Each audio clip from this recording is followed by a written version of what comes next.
And we are back with the fourth segment of the GSMC Basketball Podcast, brought to you by the GSMC Sports Network. I accidentally hit stop streaming. I apologize for all of that. But we are still continuing with this fourth segment. I am not done yet. And we are going to talk about the Doc Rivers coaching experience. Now, the reason why I want to talk about this is because Doc Rivers said something really interesting after losing in a blowout loss to the Utah Jazz. The Utah Jazz they came back against the Bucks in a win, and I would like to talk about that because Doc Rivers recently said, quote, "Gotta make those shots," end quote. And that was the result, and that was the reason why they lost. Essentially throwing his team under the bus is what that feels like. And I want to talk about the Doc Rivers coaching experiment and like the experience of him coaching.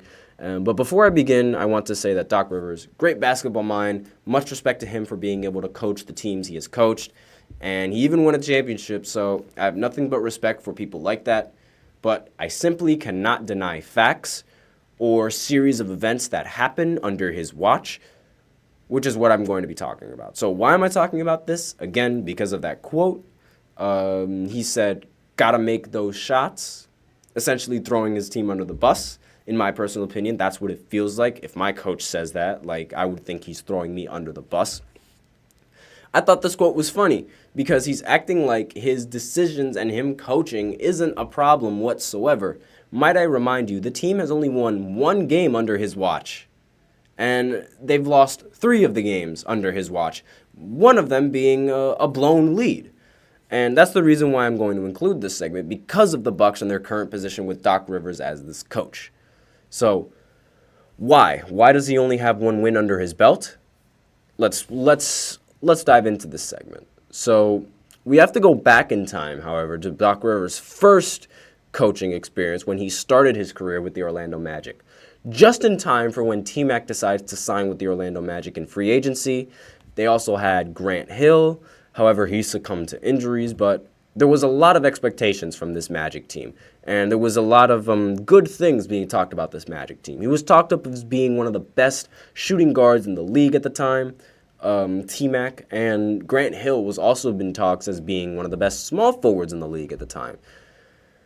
Might not be the best team, but they were still a good team. Under Doc Rivers, T-Mac became an all-star and one of the league's most elite scorers. Being 6'8" and playing the shooting guard position, he became one of the first players who was what we would call oversized for his position, and one of those positionless players before he was a positionless player.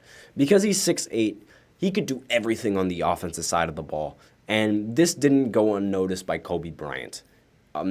Kobe said in a quote, "He's the hardest player I've ever had to guard," end quote. And nobody's going to doubt Kobe Bryant and his ridiculous basketball mind. Obviously, with how good T-Mac is in the regular season, you'd expect that to happen in the postseason, right? Well, now, in the first 2 years of T-Mac and Doc, in the postseason resulted in 2 first-round exits. The series went to best of 5 games at the time instead of best of 7, up until Doc's last year on the Orlando Magic, which is honestly just a little bit unlucky on his part. So if that season had happened last year, if the 2003 season had happened last year, then Doc Rivers would have made it to the second round with the Orlando Magic. Because in 2003, the Magic were up 3-1 against the Pistons. And obviously, well, not obvious if you weren't paying attention at the time, the Magic blew a 3-1 series lead to that Pistons team. This is the first of many 3-1 leads that Doc Rivers has blown. After this absolute collapse in the postseason, the Magic had enough of him and decided that he needed to go somewhere else and that he needed to be fired. So then, after his tenure with the Magic, he decides to get a job with the Boston Celtics. And now that they already had Paul Pierce on the roster, but it wasn't a championship team yet until 2007 rolled around for Doc Rivers. This is arguably the best team that Doc Rivers has ever coached. Paul Pierce, Kevin Garnett, Ray Allen, along with their very underrated point guard in Rajon Rondo. The first year that they played with each other, they won a championship. It was the first instance of a super team with a big three. It was the first instance of like a very stacked team with elite players on the offensive side of the ball and the defensive side of the ball. They beat their long-term rivals in the Lakers in the postseason, giving Pierce, Kevin Garnett, and Ray Allen their first titles, as well as Doc Rivers getting his first title.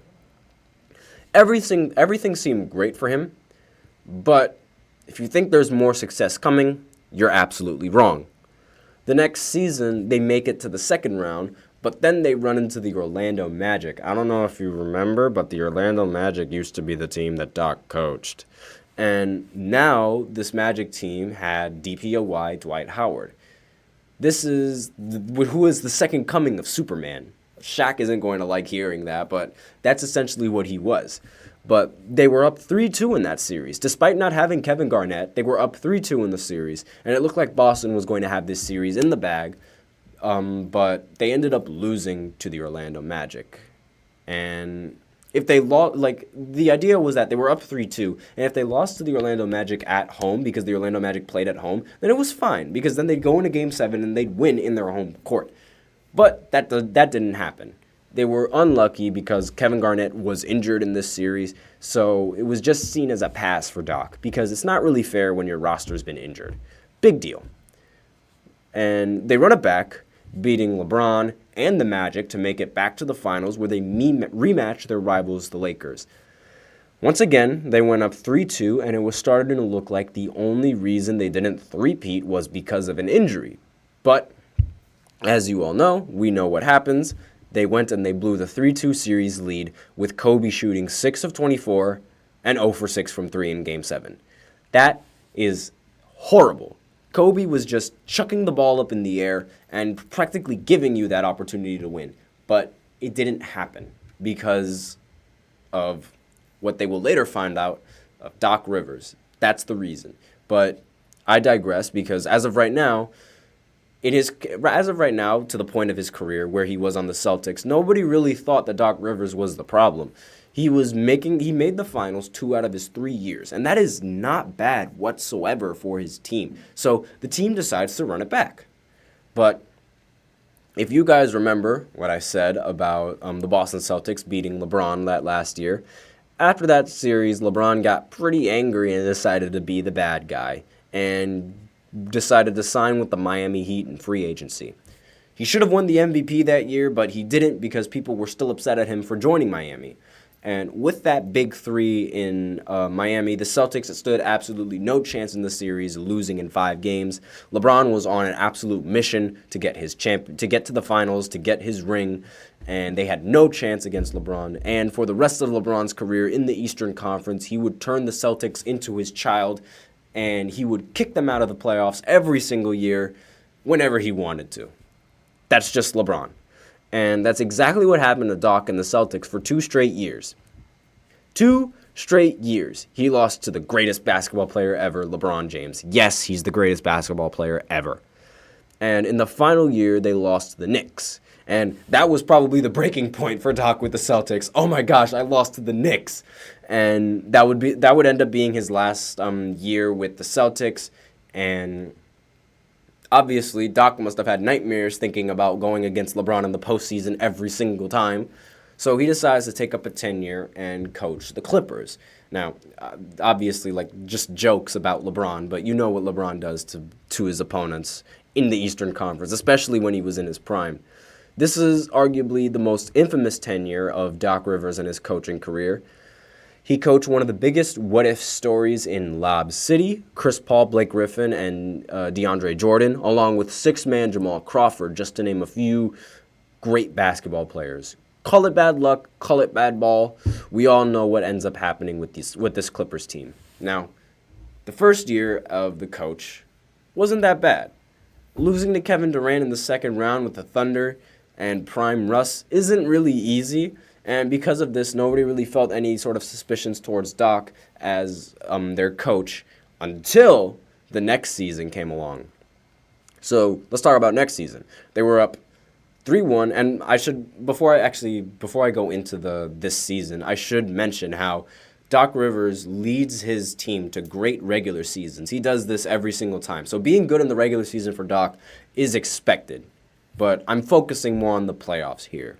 So in these playoffs, again, they had a great regular season. They were up 3-1. This was the second time that Doc held a 3-1 series lead, and he didn't end up getting the last laugh. In Game 6, the score was 102-94. The Clippers had the lead with 6 minutes left. They went scoreless from this point up until the 16-second mark of this game, where they left the score 116-104 with 16 seconds left. That is absolutely horrible ball from the Clippers. That is a complete collapse, and the Clippers never were able to recover from this, losing the series. This is the second time that Doc Rivers has blown a 3-1 lead, and the first loss that made me question whether or not Doc Rivers was actually a good head coach. The Clippers weren't supposed to have a 3-1 series lead to begin with, however, so nobody really thought much of it. I mean, he has a title, but other than that, he's done nothing but disappoint so far. That's another missed opportunity for Doc Rivers. And moving on to next year, we get the exact same story. They do great in the regular season. They nab a good spot in the playoffs, going against the 5th-seeded Portland Trailblazers against Dame. But once the playoffs rolled around, they obviously fell short. They went up 2-0 in the series against Portland, couldn't win a single game after that, and lost the series in 6.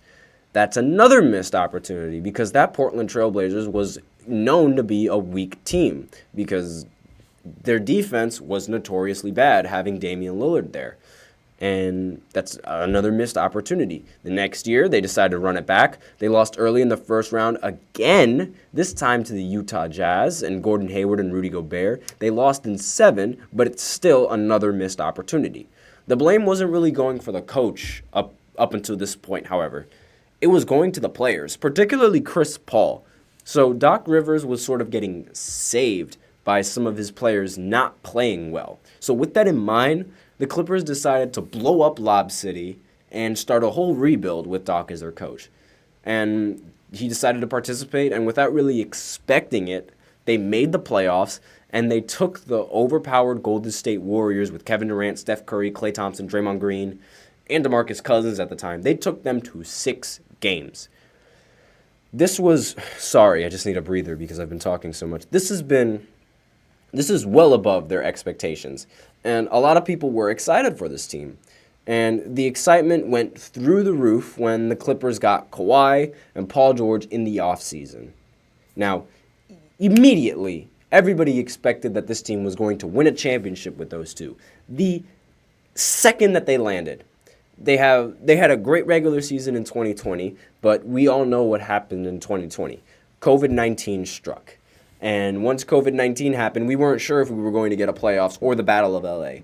But the NBA came together. They made a bubble in which basketball could be played without fans. So it was just pure basketball. And everybody loved it.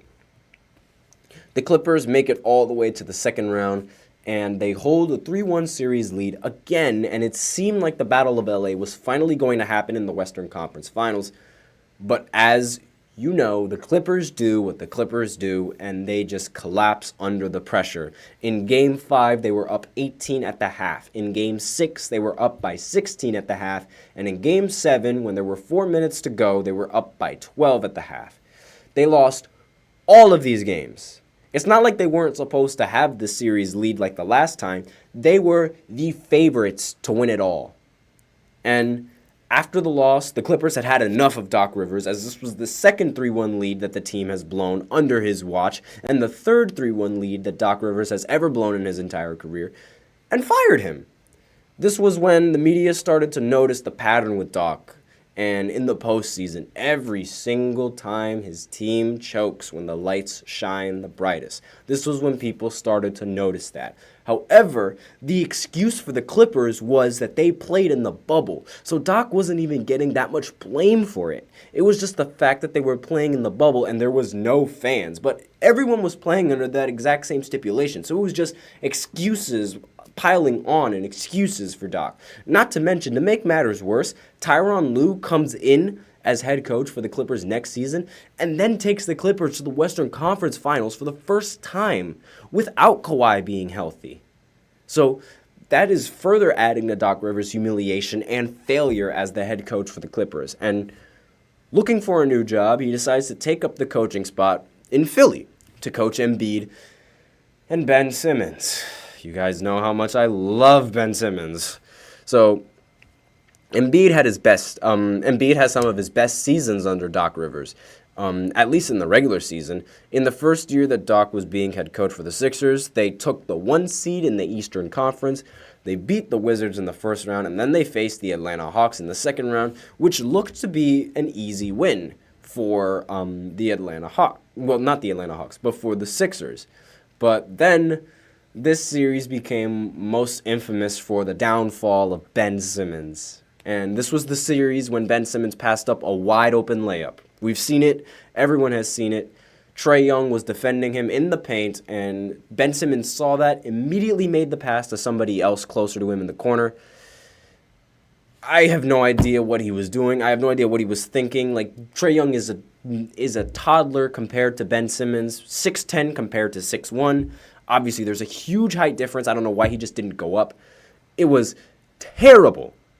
And once Doc Rivers was able to deflect a lot of the blame onto Ben because of how bad he was in the series and just how much of a liability he is in general, the entire team threw Ben under the bus. Not just the coach. The entire team threw Ben under the bus. And he deserved it. He 100% deserved to be thrown under the bus. But that's what the team did, and Doc Rivers avoided getting blamed for it. And you guys know how I feel about Ben Simmons. I cannot stand him, and that series was the driving force as to why I can't stand him. He has no drive. And so Doc avoids getting blamed for this. But if you think the disappointments end here, then we're not done yet. The next year, Ben Simmons decides to not want to play for Philly, so he decides to cry and to leave and to cause drama to the point where he gets traded to Brooklyn. So help me God for James Harden. And now, James Harden, absolutely, now that they have James Harden, there's zero excuses for this Philly team.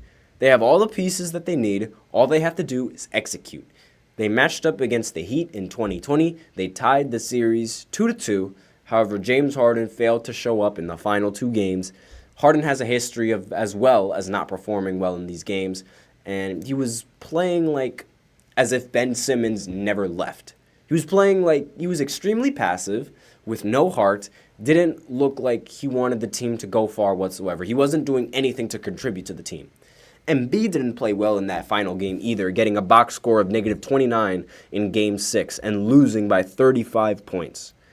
This was a competitive series, and the takeaway was, okay, Harden just needs to play better, and they win this series. So they run it back, again, in 2023. And it should also be noted that Joel Embiid is playing through injuries in these playoff series. That also doesn't necessarily help them. So they run it back in 2023. They take the series to 3-2. Again, another series lead. All they have to do is win 1 game at home, and they have it in the bag. What do? Lose in Game 7. In an absolute embarrassment, Harden and Embiid were playing in the Boston Celtics home court, and just watching them play, they weren't even looking to score. They were just looking to get fouled and hoping that they can get to the line, and it wasn't working. Like, they were just flailing their bodies around expecting for fouls in Game 7, but the fouls weren't getting resulted. And because of that, Harden only ended with 9 points, and Joel Embiid only ended with 15 points. It was a complete choke job from both of them. They kept doing the exact same thing over and over and over and over again, expecting something different, all the while Doc was just sitting there and watching, not making any kind of adjustments whatsoever, which is what the head coach of a team should do. And this was the last straw for Philly as they ended up firing him after that disgusting performance from the entire team. And there you have it, the Doc Rivers experience. Full of nothing but disappointment. Now, what's to be expected from the Bucks given everything that I said? Probably more disappointment. I don't know if it's just bad luck or like I don't know if it's him, but like he just can't close games out. He can't close series out. And it's like the excuse that he always comes up with is that my players just don't end up hitting the shots at the end. Well, no, you need to make the adjustments. You are the coach. That is what you're supposed to do. Now that he is the coach of the Bucks, no surprise, they aren't doing anything in the regular season. So imagine what's going to happen in the playoffs. Again, I mentioned earlier, 1-3 with Doc Rivers. That is really bad, given how with Adrian Griffin, a coach that they didn't like, they were doing much better with him. It's unbelievable. And the audacity that he has to come at his players for like, gotta make those shots. Well, why don't you just adjust to them not making shots to boost their confidence? That's what a good coach does. Like, if they aren't making them, it's your job to make the adjustments and to help them win. You can't just stick to a game plan if it's not working. That is the definition of insanity. But I digress. He doesn't know how to call timeouts. He doesn't know how to run plays. And all he does is pray to God that his players can hit his shots. If you can't adjust to when your team doesn't play like how they usually play, you shouldn't be a coach. In my personal opinion, it's unacceptable. I watch him do nothing on the sideline, and it infuriates me. It's like looking at Darvin Ham trying to be a coach, honestly. Yes, I made that comparison. Yes, I did. It's infuriating for me to watch. And it's just, I sort of wanted to just put that out there in this segment because given how the Bucks are playing now, I don't have much hope for them coming in this playoffs. I don't. I really don't. But with that, we are out of time for the GSMC Basketball Podcast. Thank you for tuning in, presented by the GSMC Sports Network. Your support means a lot to us, so please remember to subscribe to the show and leave a positive review in it. Really makes a difference. We also invite you to follow us on Facebook, Twitter, TikTok, Instagram for more content and updates. And do not forget to click the link in the description below to tip and to donate. Really helps myself between the show host and you guys, the viewers. The link is displayed in the ticker, as you can see. And I will say it again, streamelements.com/GSMCsportsnetwork./tip. I'm your host, Nelson. Thank you once again. Have a wonderful day. And as always, take care.